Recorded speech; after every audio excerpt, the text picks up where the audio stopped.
All right, welcome back to the Gold IRA Blueprint Podcast. Today, we're really going to deep dive into some crucial stuff for anyone thinking about retirement. Yeah, definitely. I mean, a retirement planning, it can get pretty complex, right? You definitely can, especially when you're trying to make sure that the wealth you've built over the years stays safe. Exactly. Exactly. And I think for a lot of our listeners out there, people who've worked hard and saved diligently, folks with a good nest egg built up, say, $100,000, $5 million, even more. Absolutely. Those are the folks we're really talking to today, people who want to make sure those IRAs, those 401ks, all those savings are going to last. Yep. And that's where today's deep dive comes in. We're going to tackle two strategies, long-term care insurance and gold IRAs. Both offer protection, but in very different ways. Yeah, and for anyone already thinking about a gold IRA, maybe just starting to explore the idea, we've got a free checklist just for you. It's tailored specifically for retirees with those larger savings we talked about. Helps you navigate the whole process. Links right there in the episode description, so grab that before we get started. Definitely a good resource. Yeah.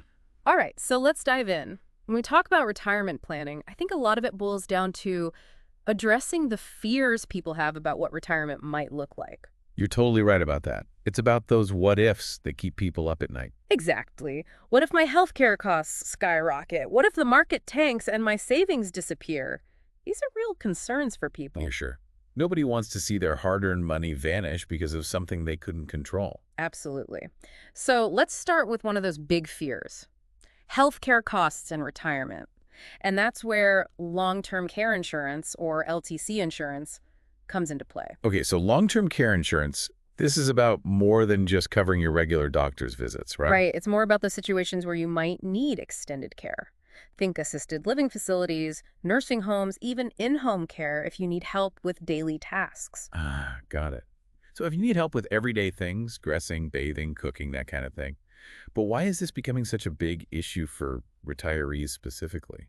Well, one of the amazing things is that people are living longer now, which is fantastic, but it also means there's a higher likelihood of needing some form of long-term care as we age.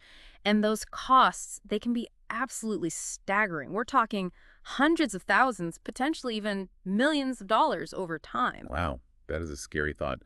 It's not just getting older, it's potentially needing care for a longer period. Makes sense, but I'm sure many folks listening are thinking, hold on, isn't that what Medicare's for? That's a common misconception. Medicare does cover some skilled nursing care, but it's usually for a limited time and under very specific conditions. It's definitely not a comprehensive solution for long-term care needs. I see, so it's not a catch-all. So LTC insurance steps in to cover those gaps, those costs that Medicare might miss. And in doing so, it protects your retirement nest egg from being completely drained by these massive potential expenses. Exactly. It provides that extra layer of security that a lot of retirees are looking for. But of course, like any insurance, it comes with its own set of considerations. Right. No free lunch, right? Yeah. I've heard the premiums for LTC insurance can be pretty steep. Yeah, that's a legitimate concern. Premiums can be substantial, and unfortunately, they often tend to increase over time. And then there's also the possibility that you could pay premiums for years and never actually end up needing long-term care. So it's a bit of a gamble, like any insurance. You're weighing the cost of the premiums against the potential financial devastation of needing long-term care and not having coverage. Precisely. It's a personal decision, weighing the peace of mind against the potential costs. Okay, so we've talked about long-term care insurance, protecting your savings from healthcare costs. But now let's shift gears a bit and talk about safeguarding your wealth from another potential threat, economic uncertainty. Right, that's the other big what if that can really keep people up at night. What happens if the market takes a nosedive, inflation goes crazy, or the dollar loses its value? That's where gold IRAs come in, right? You got it. A gold IRA is essentially a way to hold physical gold or other precious metals like silver, platinum, or palladium within a tax-advantaged retirement account. Think of it like owning a tangible piece of real wealth, a safeguard against economic storms. Okay, I'm starting to see the appeal. But why not just keep that money invested in the stock market? I mean, historically, stocks have done pretty well over the long run, haven't they? They have, but remember what happened back in 2008, the financial crisis. People who had a portion of their retirement savings in gold actually weathered that storm much better than those who were exclusively invested in stocks. Ah, good point. So gold acts like a kind of shock absorber when the market gets bumpy. But what makes gold so stable? I mean, it's not like a company that produces goods or services. That's the beauty of it. Gold has this inherent stability because it's a tangible asset with a finite supply.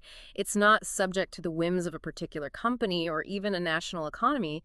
It's a global currency that's held its value for centuries. Right. It's like that old saying, safe as gold.